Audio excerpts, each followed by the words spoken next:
Hello and welcome back to Movement FM, where we talk about human rights and things more in depth about it. In today's segment, we have two guests. Miss Iman Zulaika. She works in the Human Rights Association as an activist.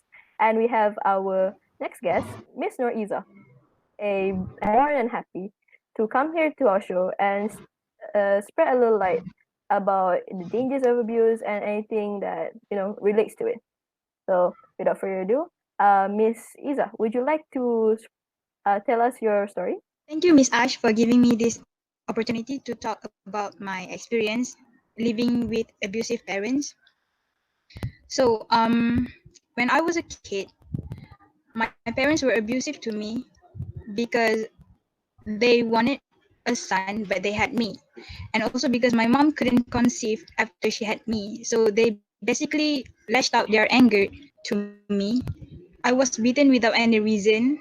Every day, I barely had a proper meal,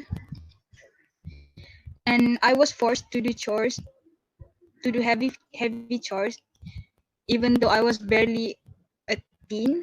Wow, that really sounds like a very bad experience to grow up in. And after I got married, my husband, we met for like 3 months, and it was such a forced marriage because apparently my parents couldn't wait for me to get out from the house. And then I was afraid if he would end up the same like my parents, like maybe he would beat me, he would yell at me. Okay. But thankfully, he is a very loving husband. He understand me. He accept me for who I am, and to I wish for everyone to never experience what I had. Yeah. So yeah, that's it. But about your parents, I did hear that you did try to like take action upon like their doings. How did it go? So I can only take legal actions upon them after I moved out of the house because apparently I took Mm-hmm. actions, so I couldn't do a thing about it. Like the police wouldn't even trust me because I was a kid. I was barely a teenager. Okay, so the thing is, my dad was friend with a police officer, so like he had connections, so I couldn't do anything.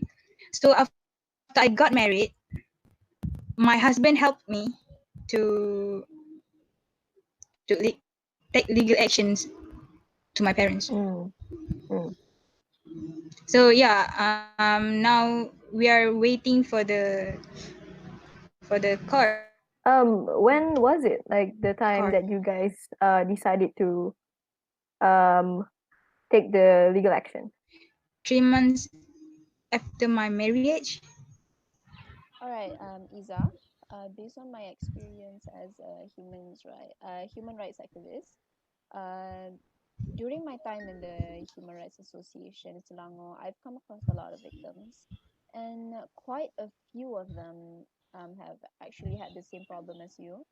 They came across legal authorities who wouldn't help them, who would just take a glance at them and then return to their previous work. And even in court, when they were trying to win over the case and try to get the abusers arrested, the abusers, even if they were found guilty, they would probably only get up to 6 or 8 months in jail. And you can clearly see that the lawyers and the judges are very, very corrupted. They can be easily won over by money from third parties. So I I can see why you would say it's a very corrupted system because it is. And police officers, lawyers, judges, they wouldn't bat an eye when they see someone in distress. They only care about themselves. And so it's very, very rare to see a good legal system nowadays. Very interesting, Miss Iman. But out of like the people that you've helped, the cases that you've tried to get on, how many like a percentage that actually serve the justice that they deserve? Well, per month, I usually get 1 to 3 cases. So per average, during a year, I get around less than 30, I guess. So Less than 30. yeah, Mm, less than 30 abuse victims, because there are a lot of human rights associations around this country. So I do get mm, quite a mm, few.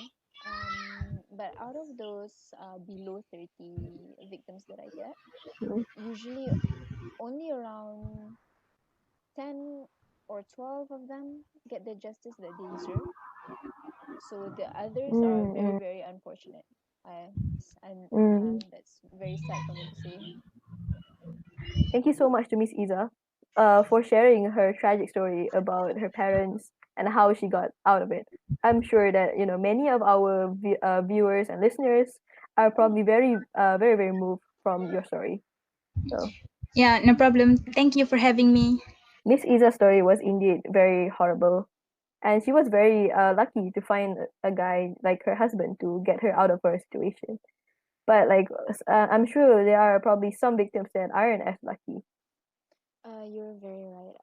Actually, a lot of victims have come to me um, to talk about how the situations in their homes are actually more towards emotional and psychological abuse.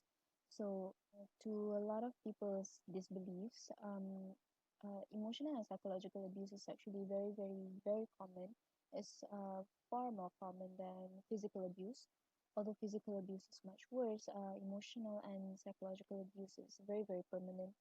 uh, it can hurt someone in the same way physical abuse can. Although it doesn't leave physical marks, it does leave the victim in a state of trauma, and it makes them hard to open up and trust people again. It can give them a lot of issues like mental health issues.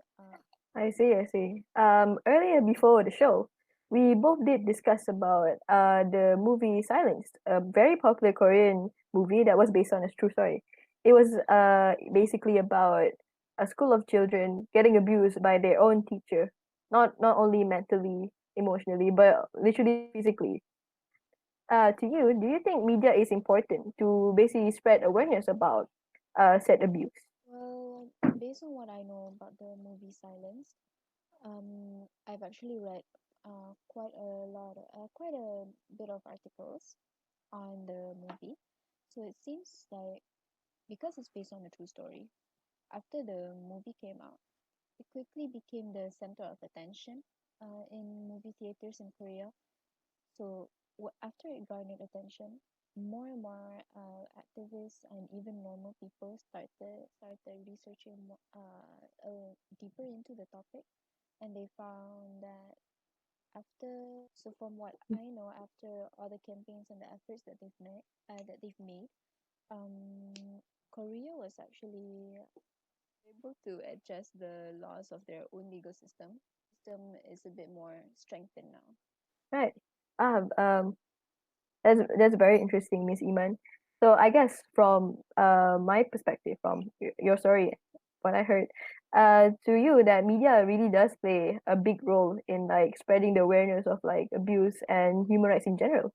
I, as the host of Movement FM, would like to say a big thank you and for dedicating your time to talk more about abuse and the ever so corrupted legal system. That is it for now, everyone. Thank you so much for listening, and I wish a very good night, everyone. Goodbye.